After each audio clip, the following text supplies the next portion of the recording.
China is leading in so many technologies. It's leading in solar panel technology. It's leading in drone technology. It's leading in so many different aspects of technology. And there must be something about the way in which the whole system operates that is enabling all this.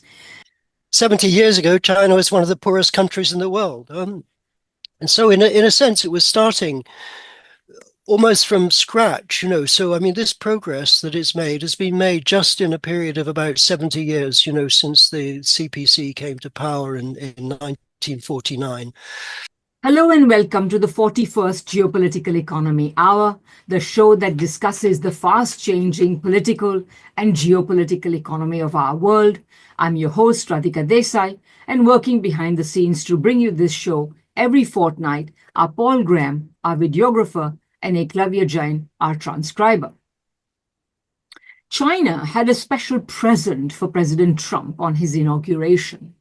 On that day, Chinese AI startup DeepSeek revealed the R1 LLM, or large language model, that performed as well or better than its Western counterparts, such as OpenAI's ChatGPT, and did so at a fraction of the cost, and at a fraction, one might add, in our times of climate change, of energy use. This was a big deal. It wiped out $600 billion of the valuation of NVIDIA, although, of course, now we are, buy the dip, in a buy the dip territory, so people are buying it again. NVIDIA is, of course, the giant maker of advanced computer chips. It also wiped off nearly $1 trillion of the technology-heavy US stock markets. Silicon Valley had to admit that DeepSeek's R1 was indeed an excellent performer. However big though this deal was, this achievement of China's is not an exception. The Australian Strategic Policy Institute has a device called the Critical Technology Tracker, which over the past couple of years since it was started has taken to tracking some 64 different critical technologies, and takes its database back to the early 2000s.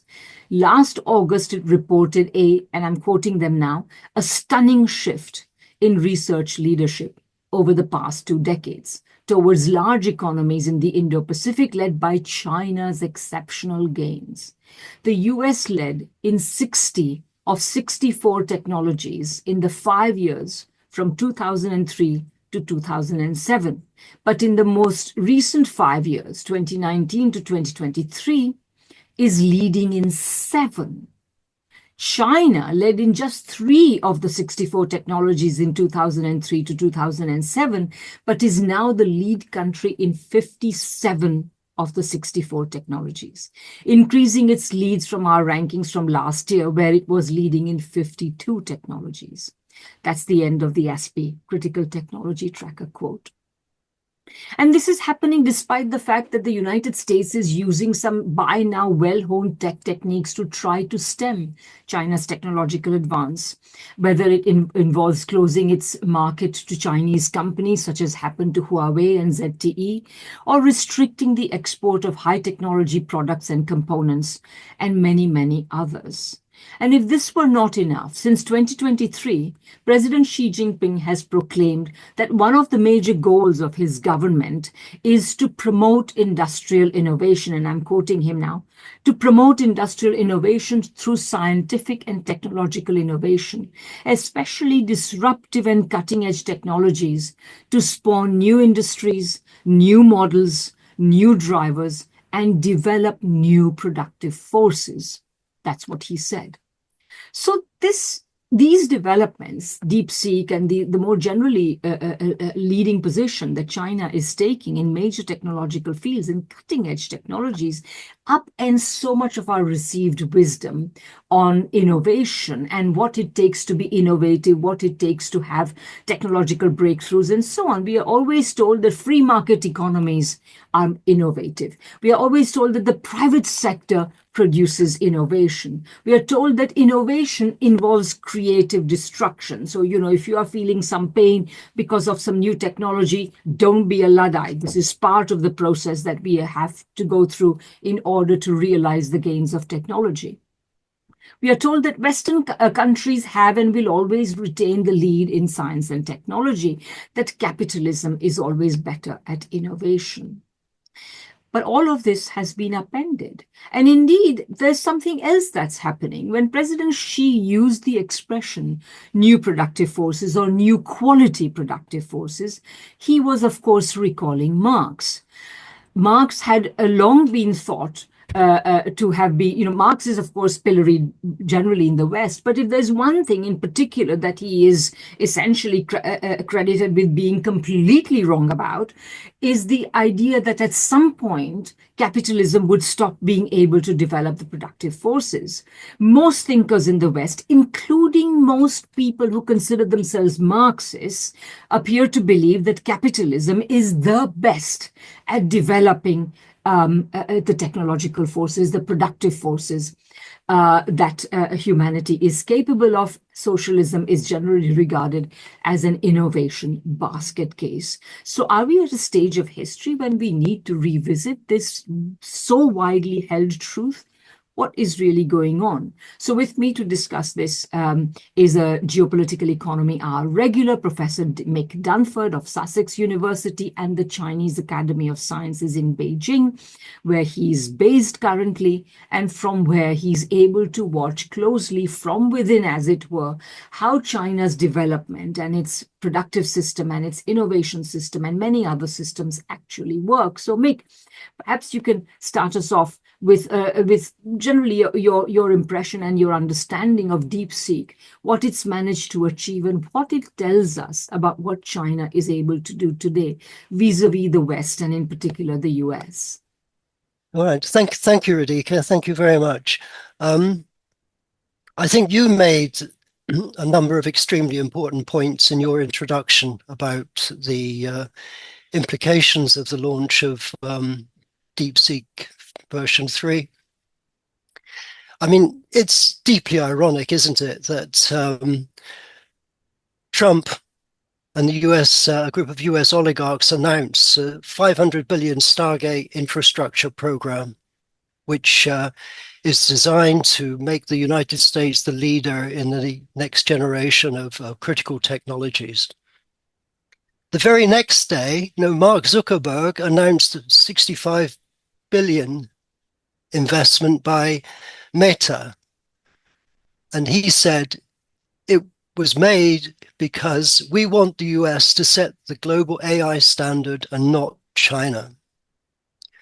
Now, one of the interesting things about this initiative, of course, was that it is associated with the idea that only the US has the financial resources and the technology that enables it to establish a strong position at the frontier of the next generation of new technologies, and that the United States was going to dominate the artificial intelligence revolution just as it had dominated the IT revolution.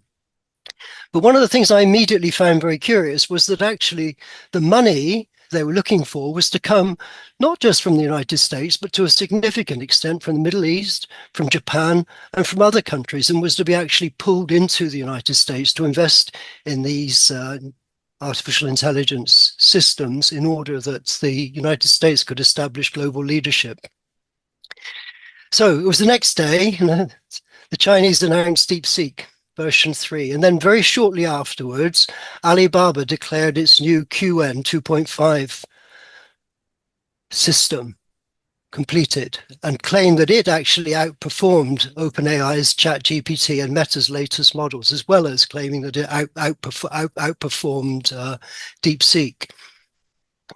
I mean, as you made several very important points about DeepSeek. I mean, the first is that it was trained in what, 1/10 of the time that it took to train Llama 3.1, and it cost a fraction of the cost of the US systems. I mean, it cost 5.6 million. It used 2,000 NVIDIA H800 graphics processing units instead of spending 80 billion. Was it? Or no, it was 80 million to 100 million. 80 million, it was 80 million. 80 million to 100 million, wasn't it, in the case of GPT-4. So it required much less processing power. It was much, much more economical. It produced its results in a much, much shorter period of time. And yeah, in spite of that, I mean, there's been a whole series of comparisons looking at the performance of DeepSeek 3 compared with other technologies. And it actually seems that it can actually outperform, Llama 3.1, it can outperform GPT 4.440 on a whole series of key benchmarks. And it gets exceptional scores in relation to coding and mathematics. So in coding, it actually dominated something like 5 of the 7 benchmarks on which it was tested. So this is a very, very striking result, that a system, that involved substantially less cost, substantially less time, could actually outperform much, much more expensive systems on a set of performance standards that are widely used. Then the third step was that DeepSeek was made open source rather than proprietary, which enables it to be used by others. So the minute that announcement was made, it sort of resembled in many ways, the conflict that occurs between the production of generic and branded pharmaceuticals. And it's very, very striking, that actually the reason why the BRICS was originally established by 3 countries, right, by India, South Africa, and Brazil, was because Brazil and South Africa had serious AIDS crises, and India had the capacity to produce generic pharmaceuticals that would enable these countries to address this terrible problem that they confronted. But they were impeded from doing so by international trade rules set and enforced, by the United States and Europe. So this is an extraordinary contrast, because, I mean, development and human progress depends upon the spread of technology. It depends on it's being made available to everyone rather than it being confined to a small section of the world, but essentially by being monopolized by a small group of giant corporations that can then charge exceptionally high rents, for these products, and that can prevent, if you like, generic technologies from being made more widely available. And then, the next thing that happened was that DeepSeek then announced that it was actually running the model on Huawei's Ascend 91C chip, and that these chips are actually being adapted to run inference on models that have been trained with NVIDIA's graphic processing units. So there was a fourth step, because in fact, of course, the United States had been trying to prevent Huawei from making progress and prevent China from developing a serious indigenous semiconductor industry. And this then came with that particular announcement. So, as you said, it drove a coach and horses. Other point, very closely related to what you're saying. The United States has historically prevented foreign students from working in closely, militarily or otherwise technologically sensitive fields. And of course, DeepSeek did all its work with Chinese trained engineers. Right. Yes. That's very, very striking. And then, the next step was this dramatic impact of the stock market valuation of its US competitors. As you mentioned, OpenAI. I mean, actually, 5 of the Magnificent 7 saw that dramatic, 750 billion drop in their asset value in one day. Although to some extent, I mean, they still, I mean, in the case of NVIDIA in particular, it still controls the critical language that is widely used. It's a proprietary coding language that is used in AI. So there are other sort of barriers, if you like, towards standing in the way of developing a more open system. So, I mean, those are the things that struck me, but there are many, many things that you actually mentioned. The other one that I found very striking was that almost immediately Australia and the Italian government imposed restrictions. Mm-hmm. And in Italy, the Garante is the data protection agency, and it actually submitted a whole series of questions demanding to know how the data was collected, what the sources of the data were, how it was stored, in particular where it was stored. And it was in the light of waiting for answers to these questions that they decided to actually limit its use. But that, that in a sense seems insane in relation to a system that is actually open source, because I realize, that some data is stored, but if it's an open source system, then that means you can actually see the code. So you actually know exactly what it is doing. You can modify the code yourself.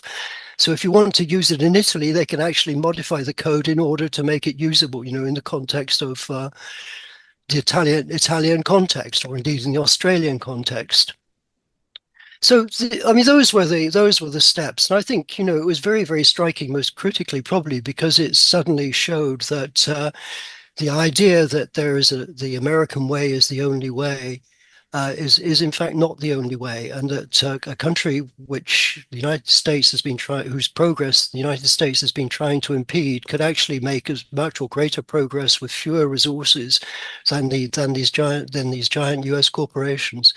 And I think out of that, you start to think that why was China able to do it? And I mean, one reason is that, of course, the restrictions themselves generate a determination, to overcome the limits that are imposed. And I think it's that, that also has quite counterproductive effects for the United States, because, I mean, for example, if you can start to run them on Huawei processors, then you don't need to purchase processors from the United States. So it means that, if you like, the restrictive actions that the United States has engaged in has actually, in a sense, accelerated, some aspects of the speed with which alternative can be developed by potential competitors. As indeed Huawei and had shown, because they after the U.S. imposition on export of certain types of chips to China, Huawei managed to essentially produce a new phone, which became a huge success, a new operating system, which did not use the US-based Android system and so on.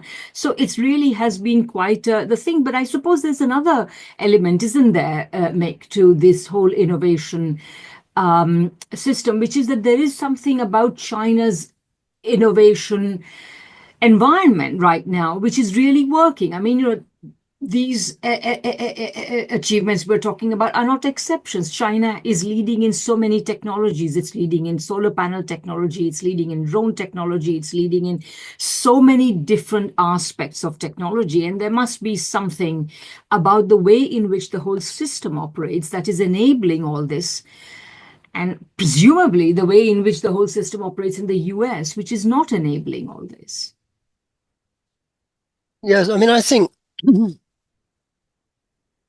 one I think one needs to consider the background, to what has happened. I mean, 70 years ago, 70 years ago, China was one of the poorest countries in the world. And so in a sense, it was starting almost from scratch, So, I mean, this progress that it's made has been made just in a period of about 70 years, since the CPC came to power in 1949.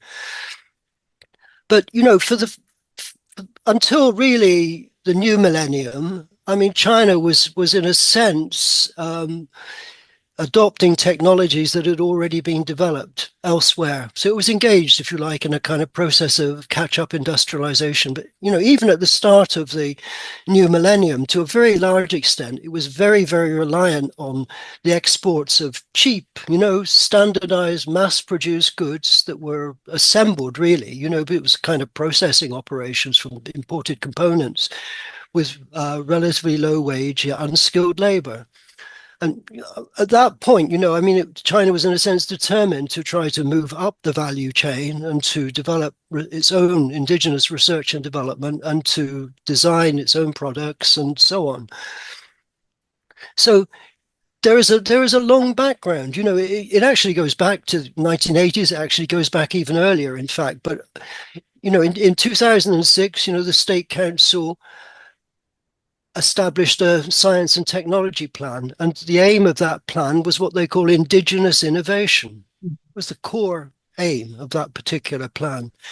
In 2010, they adopted the Strategic Emerging Industries Initiative, and then they developed these programs for research and a series of core technologies. And all of these involve credit, measures, they involve human resource development measures, they involve research and development objectives.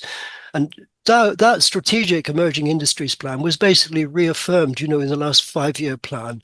And it's got targets, that relate to 2035, so you're looking at planning with very Long long term. time horizons. No, Then in mhm. 2015, okay, well, I was going to say in 2015, they established these government guidance funds. And these are guidance funds that take non-controlling equity stakes, in companies, and it's designed basically to guide venture capital. And it's interesting, because many of the private venture funds now play a relatively small role because these government guidance funds have assumed such an extraordinarily important role in relation to a whole series of new technologies. And then there are others, 2015, you had Made in China. And the idea was that China would, in some sectors, be able to start to influence international standards, and developed an internet action plan, for cloud computing, mobile internet, and so on, Internet of Things. And then in 2017, there was a new generation artificial intelligence strategy, with the aim of emerging as a world leader. And you had 2017, you also had a military civil fusion scheme. And then in 2014 and 2018, national integrated circuits industry plans. And two big funds, basically to finance the development of these sectors. So there's a multiplicity, there are others as well, because you go to 2001, the Ministry of Science, Industry and Technology actually established a strategy for developing new energy vehicles. So this is one of the core elements, that has played a critical role, basically. And yet, within 20 years, China, as you said, has actually emerged as a leader in a very, very large number of technologies. That includes, artificial intelligence, drones, high-speed trains, green energy, new energy vehicles, and so on. So this is the first thing, that this is a consequence of a kind of active strategy of planning industrial development in a context of a society that's on a path, or a transition path to socialism. No, I mean, at one level, I mean, what you're saying, what prompts me to think is that, of course, at one level, we know, although the hype is always that the private sector engages in innovation and the government should just step back and allow the private sector to do what it wants. But we know from the work of many critical writers that, in fact, the government has been critical to innovation, even in Western societies. I mean, what was Reagan's Star Wars initiative, but a giant R&D subsidy to big business to sort of innovate in certain kind of an industrial policy, really. We know that DARPA, the internet, exists because of a government initiative, the DARPA initiative, and so on. So we know that the public sector has always played a big role. But what we are witnessing now is that even that, and Biden, for example, continued this tradition in giving, with his Inflation Reduction Act and so on, giving subsidies to corporations to innovate and so on. So there is a continuing government role, but somehow this continuing government role is not having the effect of keeping American technological leadership. So in a certain sense, the bang for the public buck is much bigger in China than it is in the United States. And the United States is able to spend far more money. So that's one element of it. Having said that, there's also a certain kind of smoke and mirrors, a certain kind of tendency to hype what's possible. And again, this hype is also part of the culture, it would seem to me, in the United States. So, in the 1990s, the word technology became one of the most fetishized words, as though, there was no technology before the 1990s, whereas, there's technology in everything. There's technology in the first humanoid picking up the first stone to throw at the first animal. I mean, that was technology as well. It involved a certain understanding of what would the effect of throwing a stone would be.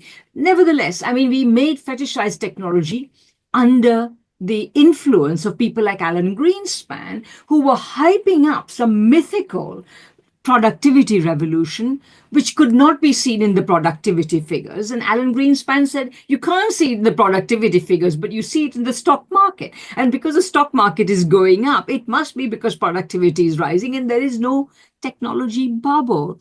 And when the bubble burst in 2000, at least I remember quoting in something I wrote, one commentator who said that basically all the value that had been accumulated in the stock market after 1995 had been wiped out. He said it's as if the last 5 years never happened. So there is a role of hype in all of this. And again, you got hype is still there. President Trump launches this allegedly $500 billion project, but we don't know where most of the money is going to come from. The government is not going to give it anything. So there's all this hype. And then there is another thing, which is that it seems that one very big element in the difference in the US and China today is that in general, it seems to me that capitalists, there are many capitalists and CEOs in China, corporate capitalists in China, but they are somehow willing to live with a lower rate of profit than what is expected in the United States, by a corporate, an elite of corporate CEOs who have been used to the fantastic returns that are made on speculation and so on. So these are some further differences between what's happening in China vis-a-vis what's happening in the US.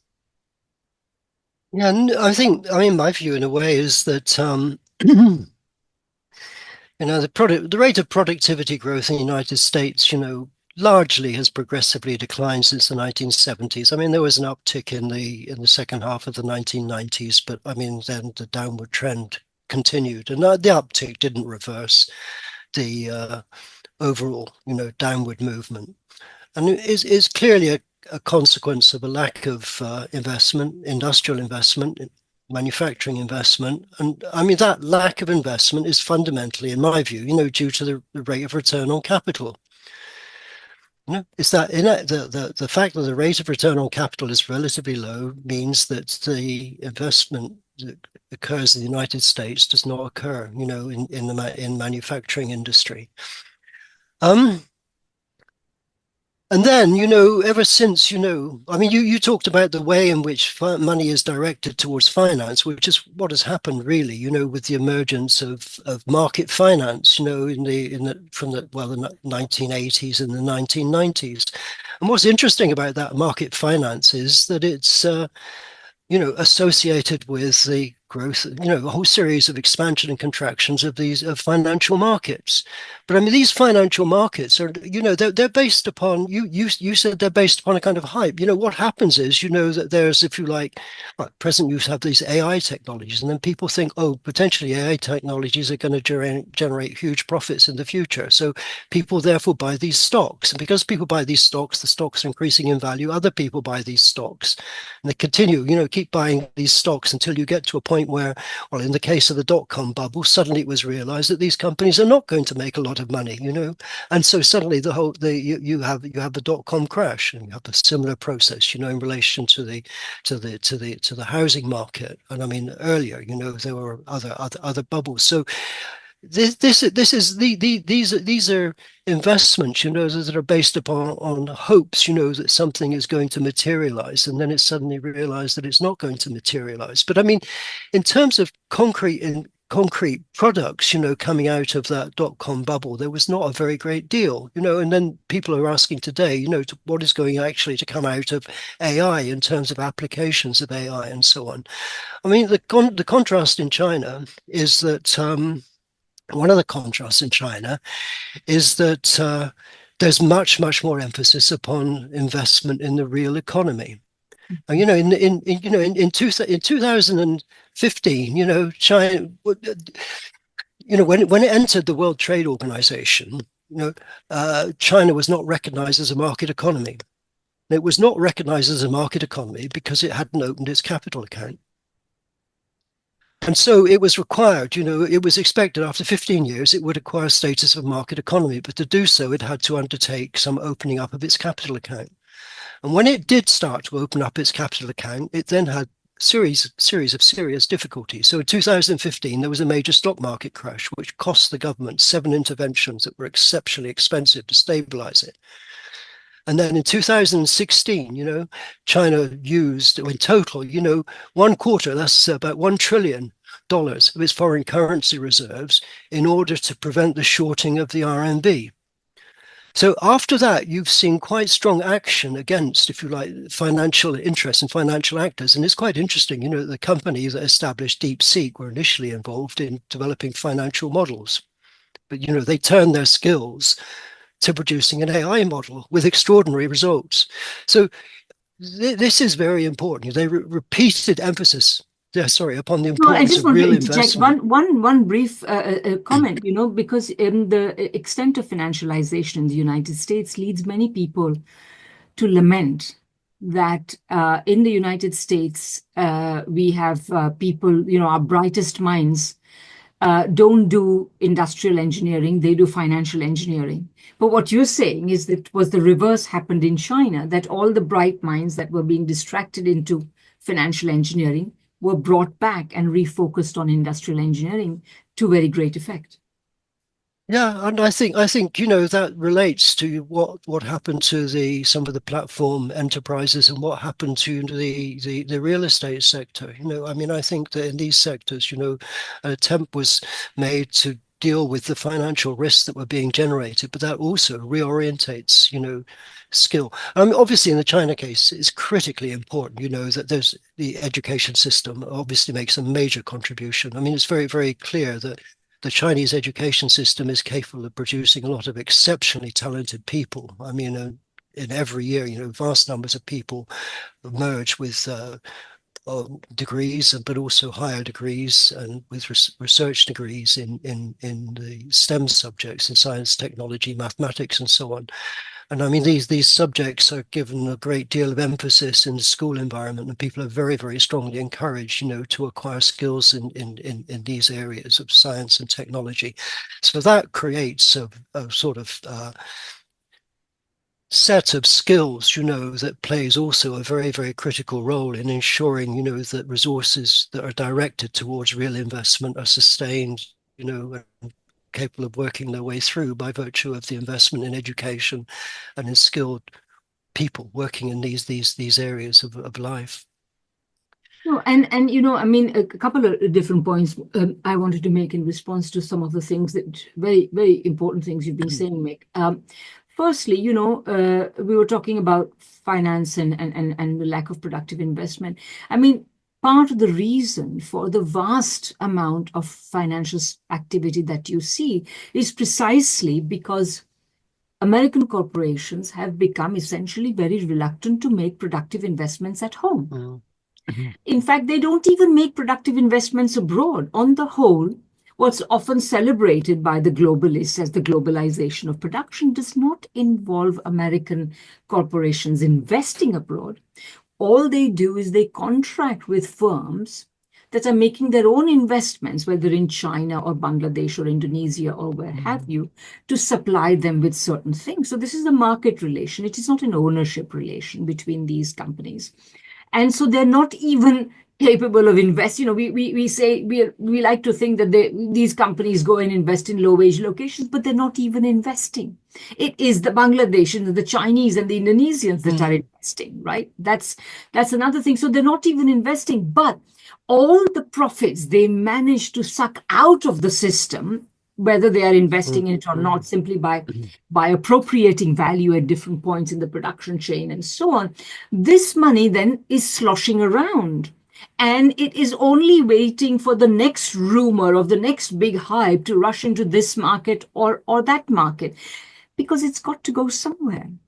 Just this today, actually, there was a column in the Financial Times, basically saying that it doesn't matter. AI may have shocked, DeepSeek rather may have shocked the financial world, and Nvidia may have lost a lot of money, but no sooner than the market drops, than everybody who says buy the dip comes running in and says, now Nvidia is a great bargain, buy it at this price. Not because Nvidia is a great bargain, but because this money has got to go somewhere, and so they will, they'll believe anything. And of course, a lot of this buying is done by so-called retail investors. So that means basically people who don't really know very much about the market. So that's just one set of things. Is that this is the hype and all the unreality that we see around innovation and so on in the United States is around that.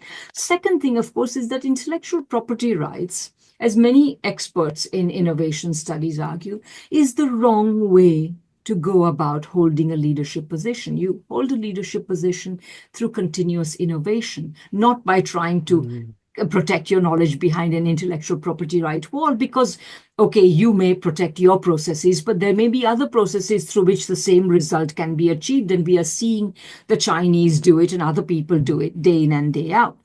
So that's a second thing. A third thing is that even though the United States may be giving a lot of subsidies and R&D money to its corporations, the fact is that its corporations are unable to produce innovations. The one thing that sticks in my mind is, of course, the fact that the Russians and the Chinese today have hypersonic missiles. The United States spends so much money on defense, but they don't have hypersonic missiles. Meanwhile, countries as less developed as Iran and Turkey can produce better drones than the Americans can, where the military industrial complex would rather produce overpriced aircraft carriers than they can producing nimble drones. So they're behind even in that. So there's something really corrupt and problematic about this. And a final point about what you said about education. I've been going to China since 2000 and I think it was 4. And so a little over 20 years now. And I have to say, I've seen the Chinese education system expand massively. And I think that, to be sure, there is a certain amount of, what people may criticize as a low standards or something. But I think that this massive investment in education, this massive opening up of higher education to large numbers of young people in China, eventually has succeeded in translating quantity into quality, in the sense that if you produce enough graduates who may not have the absolute best knowledge or standards in the world, but nevertheless they know something. And then out of each university, out of each cohort of students graduating, there will always be those few who really took it to heart, who really learned a lot, and they go up and advance further. And of course, as time progresses, as more and more people compare Chinese institutions with other institutions, quality, of course, also improves. I'm sure that has been happening in China as well. So I think that China has, and therefore China is today in the forefront of things like producing scientific papers on a number of key technological areas, including things like quantum computing, I hear. So, I mean, on that last point, I mean, I think the standards in mathematics, science, and technology are extremely high. In secondary schools, they are very high. The levels of attainment of students compare exceptionally well with those in many Western countries. And I mean, even in schools in relatively less affluent neighborhoods, there are very, very high levels of attainment. Outside of those areas, there's a very, very strong emphasis upon learning, basically upon facts, learning very large amount of factual information. It's amazing, just the sorts of things that my colleagues or even people that I meet know. I mean, they have a lot of knowledge, factual knowledge about the world, which is very striking. It's also an exceptionally competitive system. I mean, basically everyone knows their position in a class. So it's highly competitive. And I mean, that highly competitive system, as you get in some other East Asian countries like Korea, that obviously is producing quite positive outcomes. And I mean, what, DeepSeek and these other steps show is that China also has this capacity to create very creative people, to train and educate very, very creative people. So, I mean, that's one of the great successes. But I wanted to, some of the things you said I thought were very interesting. I mean, you spoke about the way in which US corporations basically have invested, let's say, in other parts of the world.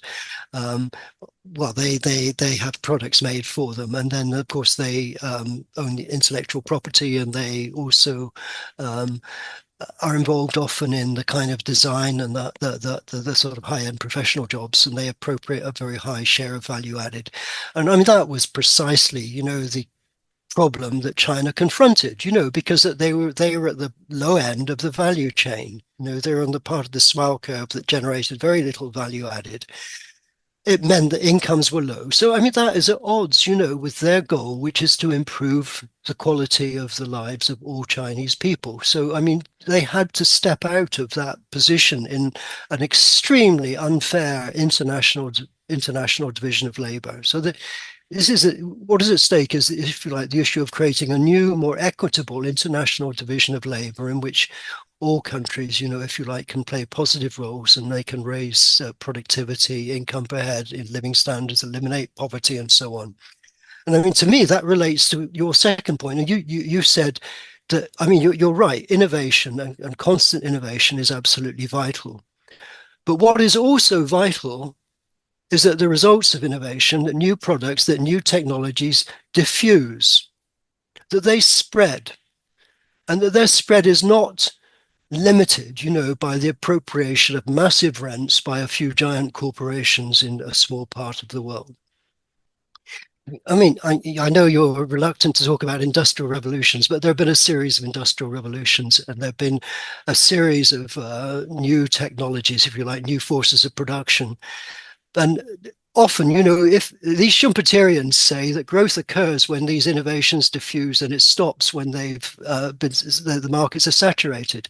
But these markets have been saturated when, in the world, vast numbers of people are still living in extreme poverty. So they don't escape outside the limits of a relatively restricted range of countries. And that's because there are so many obstacles facing the diffusion of knowledge. That's why open source. That's why the sharing of knowledge and technology is so central, because it's that which, in a sense, will enable productivity to rise not only in the currently richest parts of the world, but in many, many other parts of the world. So I think that is very important. What enables knowledge, technology to diffuse, be shared, and to, if you like, drive us in the direction of common prosperity. So, I mean, these are all points, that relate to what you said. But I mean, if I just bring something else in, the question is, why is the rate of profit so low in capitalist countries? And I think, well, I mean, right, Marx had a story. He said he thought there was a tendency for the rate of profit to fall. When it falls, basically, in the past, if you think about in the past, what happens is you have an economic crisis. And in an economic crisis, a lot of capital is destroyed. I mean, if you call it creative destruction, if you like, old capacity is destroyed, and new capacity is created. But normally, the old is largely destroyed with devastating social consequences, because you just have to think about the recessions, or the 1930s or the 1970s, when, I mean, tragic effects, in the United States and European countries, when a lot of old industries were shut down and communities were destroyed and people were placed on the unemployment heap, for the rest of their lives. So these things occur at huge social costs. I'm very struck, that, in the financial crisis, not a lot, I mean, right, a lot of people lost their homes, but I mean, not a lot of capital was destroyed. And ever since then, we've had this phase of secular stagnation because of a lack of investment. Now, in China, it's very interesting because there's a saying called "xian li hou po," and that's actually often said these days, by the Chinese government in various documents. The saying goes back to Mao Zedong, and it means, first build and then destroy. That's very interesting. So the idea then is you build the new, and then if you can, you improve, because they talk about, they don't want to destroy the old. They want to make the old, green and more productive, but by transforming it. So this, but to do that, you can't do that in a system, where people won't invest unless they get a rate of return that's much higher than the rate of return that is currently on offer. Whereas in China, I think, there's this capacity, to direct resources, toward these activities in the full realization that in the medium term, there's going to be very, very positive benefits in terms of improved productivity and then improved living standards. So this is, we can talk about this new quality Xinzhe Shengqianli or new quality productive forces if you want in a Yeah, moment, but absolutely. But can it I seems to just me. interject? I want to go there, but can I just interject just one thing? I mean, in one sense, of course, you are right. Capitalism seems to assume that when the rate of profit goes down, when there's a recession, then only a wipeout of existing productive capacities will allow regeneration to occur. But Yeah. actually, I would say that even in the case of the Great Depression, this process of wiping out all productive capacity was interrupted because you had Hoover, who was advised by, I forget who, some big businessman, who said liquidate everything, liquidate the banks, liquidate businesses, liquidate labor, etc., etc. And but then of course Roosevelt came to power and he brought in his New Deal. It wasn't enough to stop the recession. It was the war eventually that stopped the recession, but nevertheless that destruction did not necessarily take its full course. And then of course, in the post-Second World War period, there are economists who have argued that what the Western countries are suffering from is overcapacity and overproduction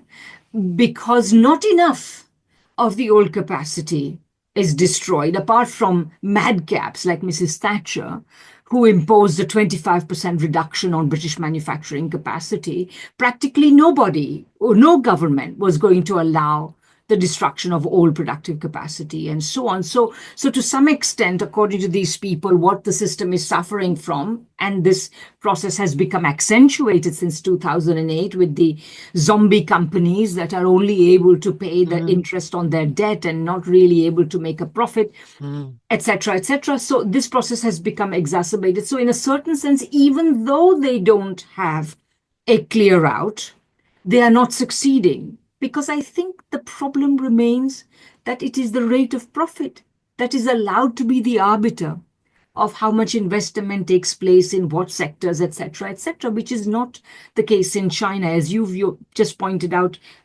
many minutes ago. That in China, the government has stepped in precisely when the private sector animal spirits seem not to be able to do the job, and the government has stepped in to direct capital to needed sectors and so on. So I think that's really something I just wanted to bring in. But yes, I do want to focus a little bit more on this new quality productive forces, and I want to suggest that it's quite possible that one of we've discussed many reasons why China is succeeding and the US in particular is failing on the innovation game. But I think one of those things is that perhaps we are at a time in history when developing the productive forces, innovating under the rule of private gain and private profit is no longer producing the cutting edge results. That if you want to produce the cutting edge results, you have to innovate at a social level. Just make a small example. Although US is so big in finance, until recently in the United States, even they didn't even use chip credit cards, let alone anything else, like the credit cards with the little chips in them. Because in the United States, finance is completely organized in the private sector, whereas many other countries where there are better regulation and so on, they had these innovative things. And in China, payment systems have absolutely exploded. The last time I went there and I tried to pay with cash, they looked at me like I was some dinosaur from some old age, because nobody pays with cash anymore. Payment systems are everywhere. I think partly because China has a better regulated financial sector, which is able to introduce these socially useful innovations without private profit being an obstacle. So maybe you could take it. Okay, I mean, I just want to come back to what you said about Roosevelt. I mean, the point. Yeah, you're right. This kind of liberal market model rests upon the idea that, if you like, capital will be destroyed and then, the new will be built. But I mean, what Roosevelt did is actually showed that there is another way, which is that public investment, can start to address these issues. And I think, in a sense, that was the start of I mean, people say a golden age era, people of a very exceptional era.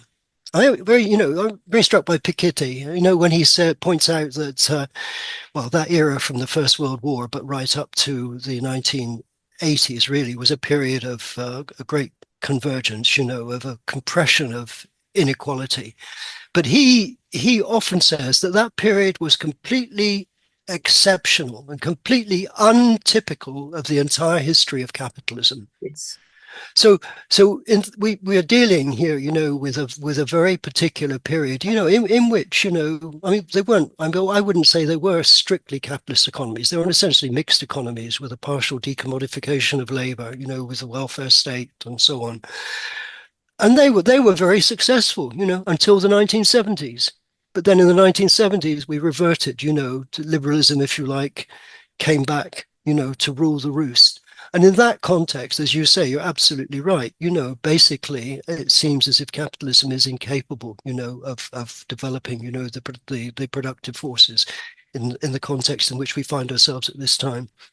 I mean, the United Kingdom is another extraordinary case. I mean, it, the consequence was of destroying industry without building new industry, that it's become almost completely deindustrialized and almost entirely dependent upon, the financial sector in the City of London, and then a service economy in the rest of the country, and a service economy that's associated with extraordinarily low productivity, low income, insecure employment, and driving, if you like, what is a profound crisis, in that country. I mean, Alan, the economic historian, he's just written a new article basically about Britain, and it's very, very pessimistic. But that's, from sort of the perspective of a very, very good, but mainstream economic historian. So, I mean, in China, they have started to speak a lot about new quality productive forces, or high quality development. I mean, this is a kind of poor notion that is repeated all the time, and basically is referring to material, intellectual, technological capabilities, that are largely associated with this fourth industrial revolution. And then the idea is that they have this capacity to drive productivity growth, they can improve the satisfaction of human needs, they can improve the quality of life. And as you said at the beginning, this concept derives from Marx, right? Marx used it to refer to the material, technological, intellectual capabilities that are involved in meeting human needs. And I mean, developing the productive forces, if you like, is ways of meeting human needs in a more satisfactory way. And I've argued several times, that basically growth, prosperity, they basically reflect the diffusion of these new products, of new technologies, and so on.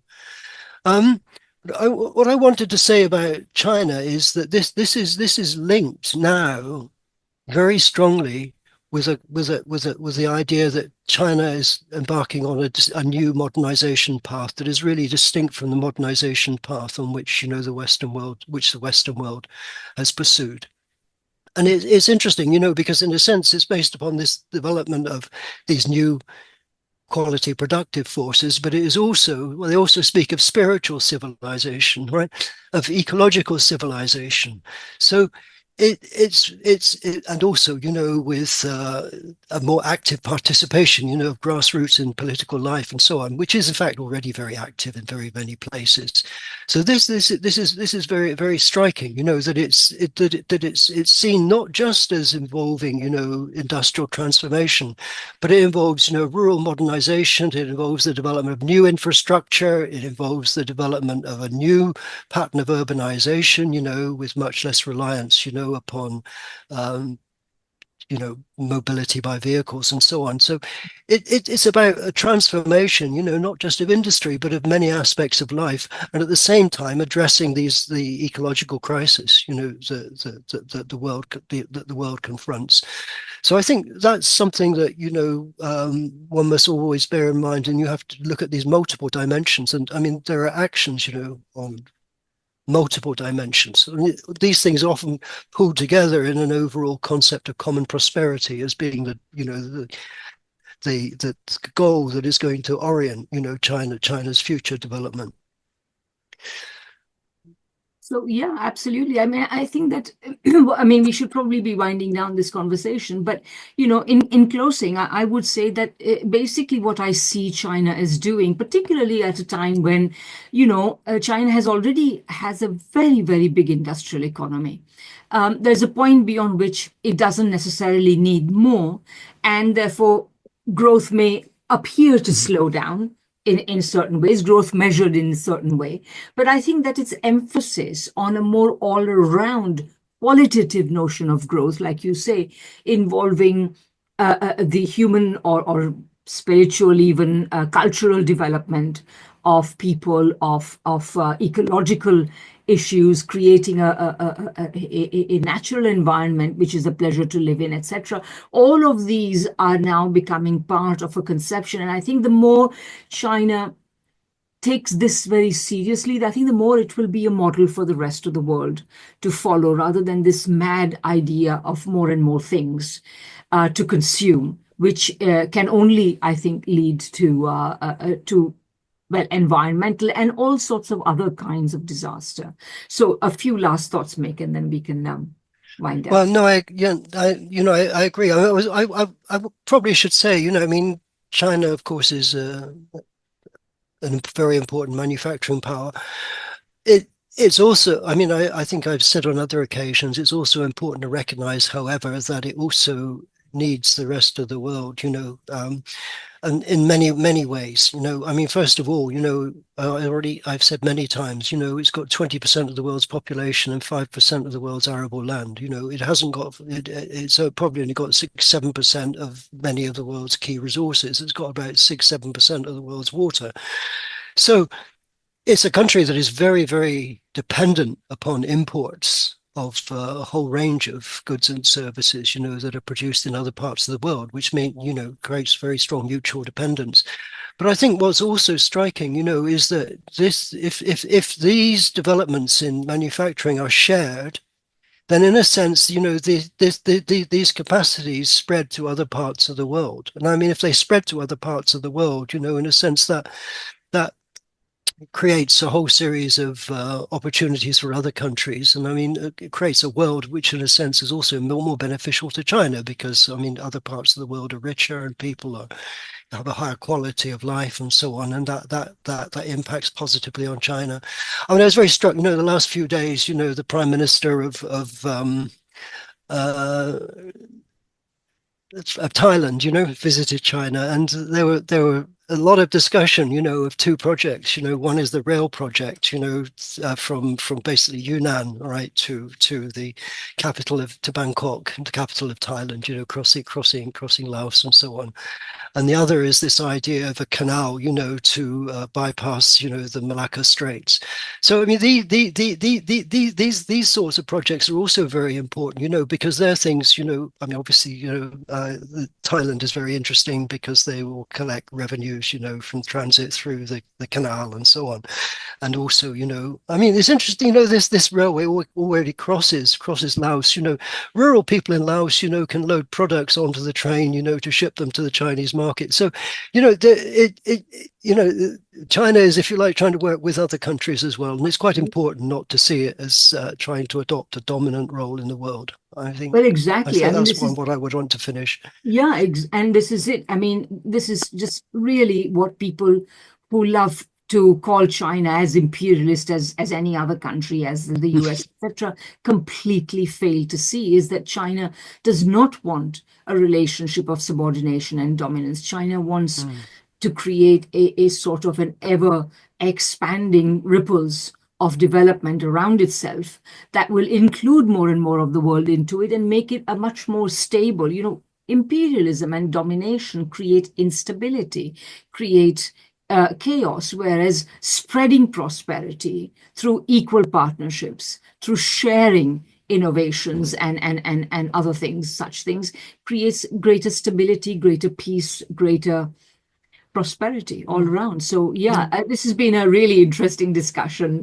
I think Okay. maybe we should call it, can we finally bury the idea that only capitalism can be innovative, I think, or something like that. I But think anyway. most certainly.